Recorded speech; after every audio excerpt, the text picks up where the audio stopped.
السلام علیکم ورحمۃ اللہ۔ بیان القرآن میں آج میں کروں گی سورۃ البقرہ کی آیت نمبر 23 اور 24۔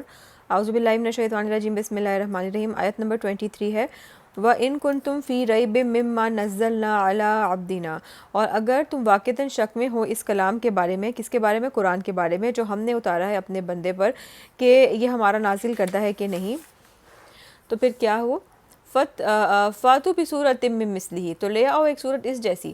تعارف قرآن میں یہ بات تفصیل سے بیان کی گئی ہے کہ قرآن حکیم میں ایسے 5 مقامات ہیں جن پر یہ چیلنج موجود ہے کہ اگر تمہارا یہ خیال ہے کہ یہ کلام محمد صلی اللہ علیہ وسلم نے خود بنایا ہے، خود کیا ہے، تو ایسا ہی کلام تم بھی پیش کر دو۔ سورۃ الطور کی آیت نمبر 33 اور 34 میں ارشاد ہوا کہ کیا ان کا یہ کہنا ہے کہ اے محمد صلی اللہ علیہ وسلم نے اسے محمد صلی اللہ علیہ وسلم نے خود گھڑ لیا ہے، بلکہ حقیقت یہ ہے کہ یہ ماننے کو تیار نہیں، پھر چاہیے کہ وہ اس کی طرح کا کوئی کلام پیش کریں اگر وہ سچے ہیں۔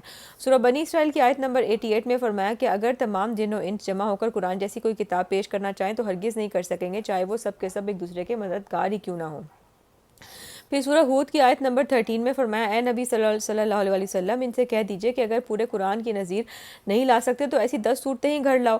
اس کے بعد مزید نیچے اتر کر کہا گیا سورۃ یونس کی آیت نمبر 38 میں کہ اس جیسی ایک ہی صورت بنا کر لے آنے کا چیلنج دیا گیا۔ مذکورہ بالا تمام مقامات مکی صورتوں میں ہیں۔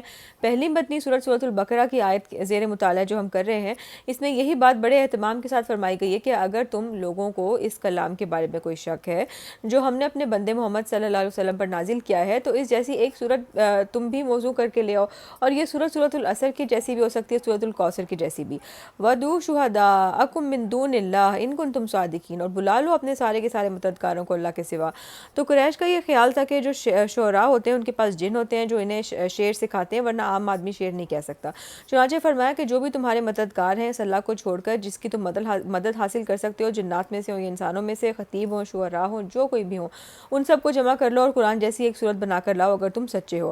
تو قرآن کا انداز یہ ہے کہ اپنے اندر جھانکنے کی دعوت دیتا ہے، چنانچہ یہاں گویا آنکھوں میں آنکھیں ڈال کر یہ چیلنج کیا جا رہا ہے۔ تو اگلی آیت ہے آیت نمبر 24، فَإِن لَّمْ تَفْعَلُوا وَلَن تَفْعَلُوا، پھر اگر تم ایسا نہ کر سکو اور ہرگز نہ کر سکو گے۔ ذرا انداز دیکھیے کس قدر چیلنج والا ہے، اور یہ انداز کسی اور کتاب کا نہیں ہو سکتا، یہ دعویٰ صرف قرآن کا ہے، اور یہ چیلنج صرف اللہ تعالیٰ ہی کر سکتے ہیں۔ تو آگے کیا ہے؟ اگر تم ایسا نہ کر سکو فَاتَّقُوا النَّارَ الَّتِي وَقُودُهَا النَّاسُ وَالْحِجَارَةُ، تو پھر بچو اس آگ سے جس کا ایندھن بنیں گے انسان اور پتھر۔ جہنم کے ایندھن کے طور پر پتھروں کا ذکر خاص طور پر کیا گیا ہے۔ اس کے 2 امکانات ہیں۔ ایک تو یہ کہ آپ کو معلوم ہے کہ پتھر کے کوئلے کے ساتھ عام لکڑی کے کوئلے کے مقابلے میں بڑی سخت آگ ہوتی ہے، لہٰذا جہنم کی آگ بڑے بڑے پتھروں سے دہکائی جائے گی۔ اللہم اجرنی من النار۔